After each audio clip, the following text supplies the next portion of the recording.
Welcome to Linux for the Rest of Us, episode number 75. The show where we talk about Linux and Linux-related things, and we try to educate and entertain at the same time. All about Linux. So if you're familiar with the operating system, or even if you're not, I think you're going to get something out of this show. In fact, I know it. Because on the show, we have the man, the Linux maven, which I haven't called him in a while, and I hope he wasn't getting insecure about that. I just actually forgot to. The Linux maven, Door-to-Door Geek. He actually doesn't even like when I call him that. Door-to-Door Geek, Steve McLaughlin from doortodoorgeek.com. What's up, Door? Hey, Steve. You call me whatever you want, as long as you don't call me late for dinner. Okay. How you doing, man? All things considered, very good. Good. That's really good to hear. I'm happy for you. Just having lots of fun.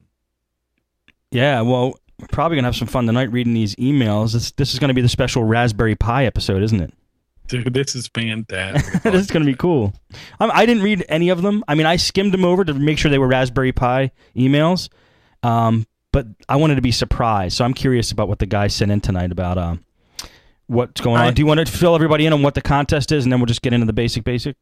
Okay, well, the Raspberry Pi is coming out. Again, $25 for the low end, $35 for the high end, quote unquote, computer that can run full Linux on it. And what I'm asking people to do is to give me better ideas, more ideas of what I can do with this device. It can range from anything from a garage door opener to a coffee maker, to make a cheap coffee maker into a programmable coffee maker, to anything. I mean, anything is the limit. And basically the winner is going to get, I'm hoping, a free membership to Linux for the rest of us. And I'd like to throw something else in that I'm not going to mention right now. Wow. I don't even know what that is. I know. I literally just thought of it today. Is it bacon related? No, bacon doesn't ship well. Okay. Some kinds do. They have that pre-made freeze-dried kind.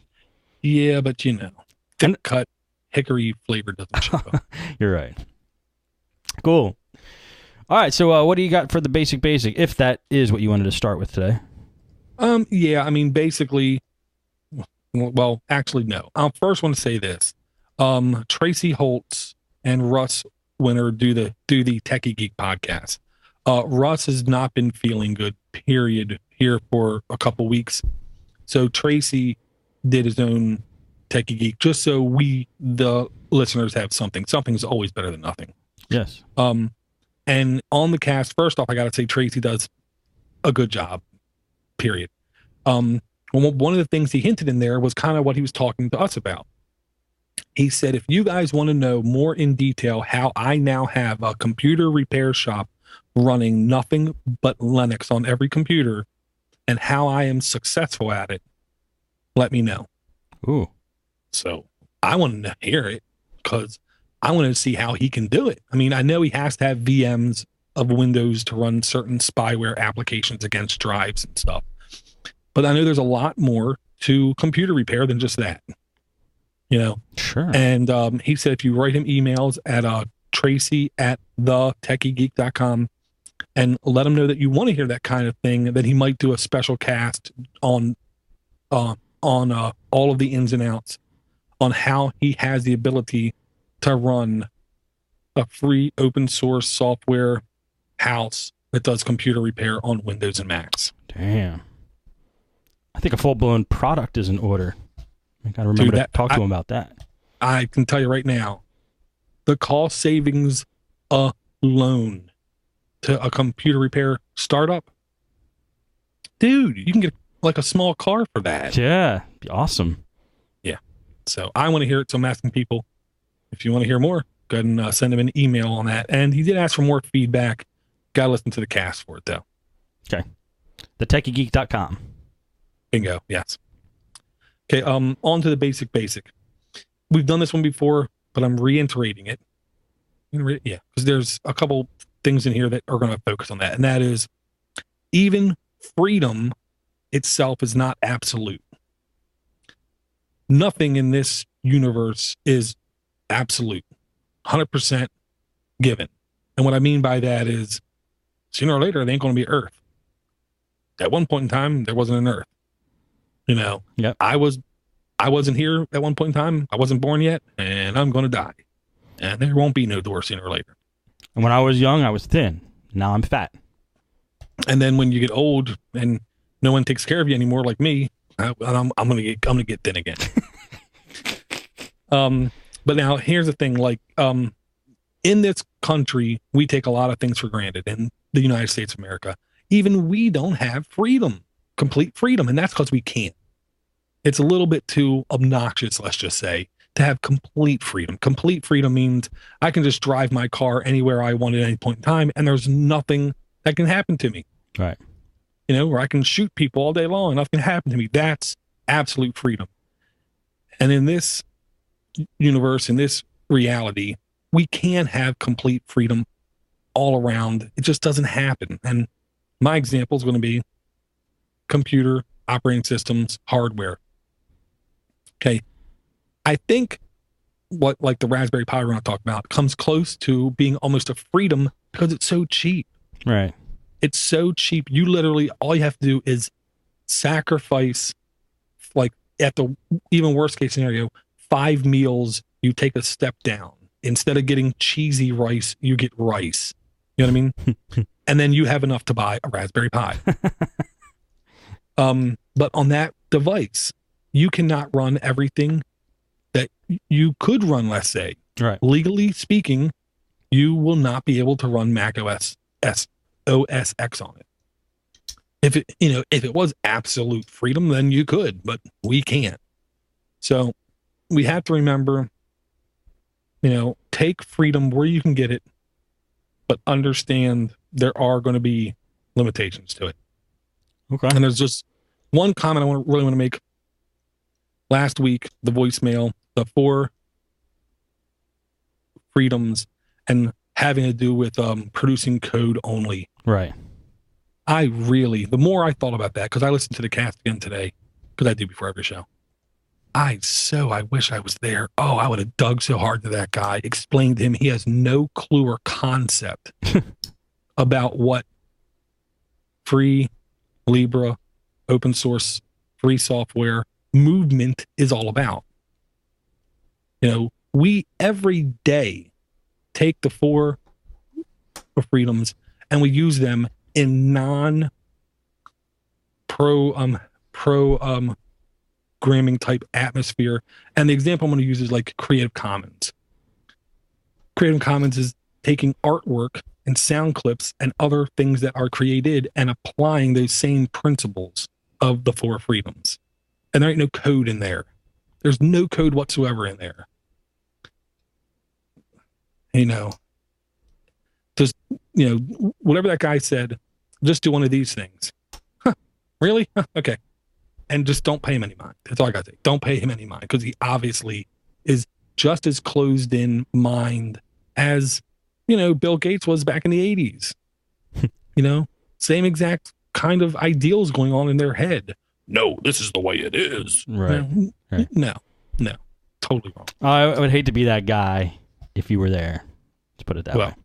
And I would have your back. I would have your back too, just so you know. Well, and I would say, especially if I was drinking. Woo. Lord. Okay. First real story, Kate. First off, Steve, I kind of made a comment just last week, coincidentally. And I'm going to replay that here on my system for you. Okay. Soon as I hit the button right. Yes. Waiting for the button to be hit. I know. It ain't working now. The button will be hit soon. Yep. I'm going to try this. Waiting for the again, button. Just one more time. See what happens. Especially with all this cloud crap that's going on, because the true cloud has to run on Linux. Period. Okay, that's what I said. That's what you said. That's exactly what I said. I remember that. And I've said this kind of line to myself many times, and I did say to myself as I was saying that very comment. If what I'm saying is, isn't absolute. It isn't. But I think I got a better chance of hearing a cat bark like a dog. Yes. And literally, like 3 days after that cast, I found this video on YouTube via Stumble Upon. If you can play it for us, Steve. Yes. Yes, I will. Was I supposed to have this queued up? I'm sorry. Here it is. It wasn't the docs. Oh yeah. Oh, it's in the docs. Yeah, I'm scrambling around trying to find it. Okay. Well, yeah. okay. Well, while you do that, No. I mean, I didn't even look in the docs. I was thinking like this was not even in the notes. I'm playing it. No, I have it here. I'm playing it now. My bad. Here we go. Cat barking like a dog. On Stumble Upon. This is the first time I'm watching this, by the way. And we're going to need some sound for that to work properly. So. Yeah.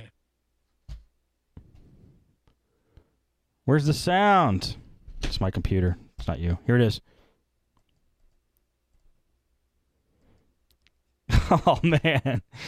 Come on. That was my fault. I have to edit this out probably.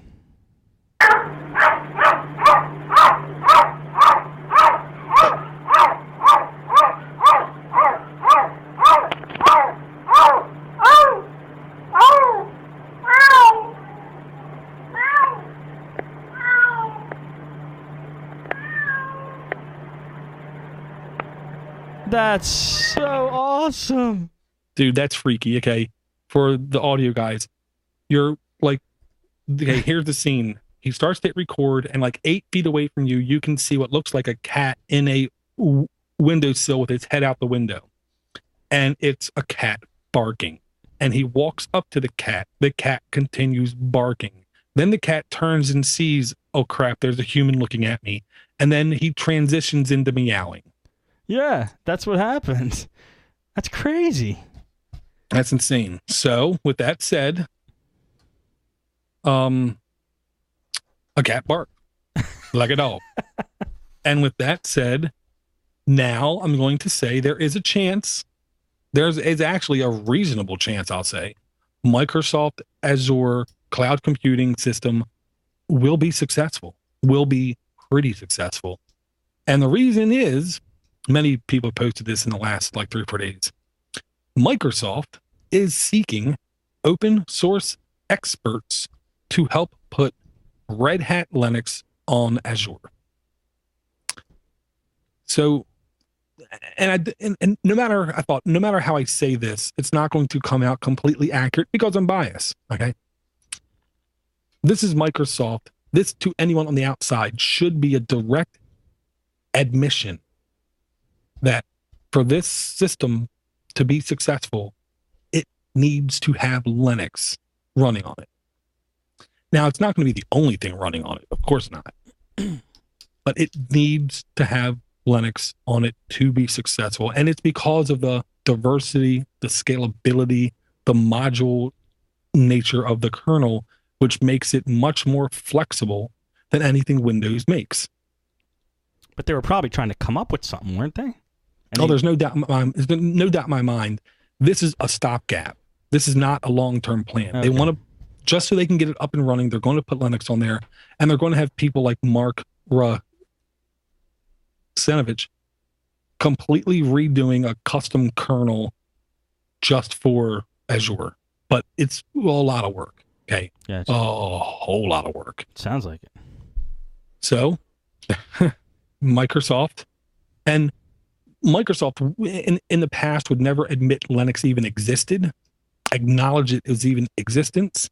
Then they started to say, it's incompetent. It can't do the right job. It's full of security holes. Your support costs will go skyrocket for that thing kind of attitude. Then they turned and said, no wonder it works. It's full of our patents, and then they got SUSE to do some stuff that was not in their best interest.